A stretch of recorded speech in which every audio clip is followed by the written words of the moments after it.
খুব পরিষ্কারভাবে কিন্তু আমাদের দলের ভারপ্রাপ্ত চেয়ারম্যান কিন্তু বলেছেন যে যারা রাজনীতি করবে সাংগঠনিকভাবে, যারা দলের বিভিন্ন পোস্ট হোল্ড করবে, তারা একটা জায়গায় থাকবে, সাংগঠনিক কাজগুলো করবে। আর যারা এমপি হবে কিংবা মন্ত্রী হবে, যারা হয়তো মেয়র হবে, তারা একটি জায়গায় থাকবে, তারা হয়তো দলীয় কোনো পোস্ট হোল্ড করতে পারবে না। জি, ওরা কিন্তু স্পষ্ট বলেছেন।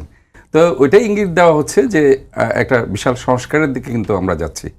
আমরা দলীয়ভাবে আমি প্রধানমন্ত্রী থাকব, আমি দলের প্রধান থাকব, কিংবা আমি মেয়র থাকব, আমি আবার দলের সভাপতি থাকব।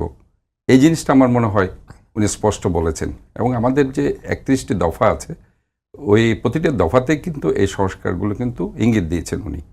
আমার মনে হয় আমরা একটা জায়গায় আসছি যে একটা স্বৈরতন্ত্র, যেটা আমরা দেখেছি যে এরশাদ সময় যেটা আমরা আন্দোলন করেছিলাম, আমরা তখন ছাত্র রাজনীতি করেছি, ডক্টর তুষার তখন ছাত্র রাজনীতি করেছে, এবং আমরা দেখেছি কিভাবে একটা স্বৈরতন্ত্র সেখানে জন্ম নিয়েছিল, এবং আলটিমেটলি সেটার বিরুদ্ধে আমরা সংগ্রাম করেছিলাম, এবং 91-তে একটা চমৎকার একটা নির্বাচন হয়েছিল।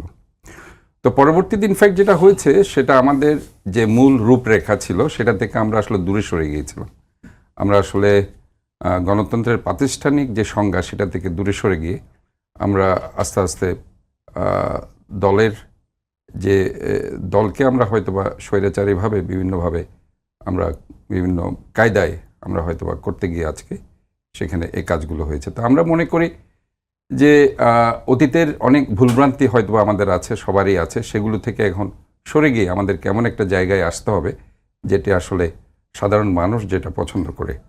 কারণ আমরা গত 16টি বছর যে অবস্থা দেখেছি বাংলাদেশে, যে গণতন্ত্রকে ধ্বংস করে দেওয়া হয়েছে, মানুষের কথা বলার অধিকার, আইনের শাসন, মানবাধিকার, ইভেন মানুষের যে মৌলিক অধিকার, সবগুলো ভুলুণ্ঠিত হয়েছে।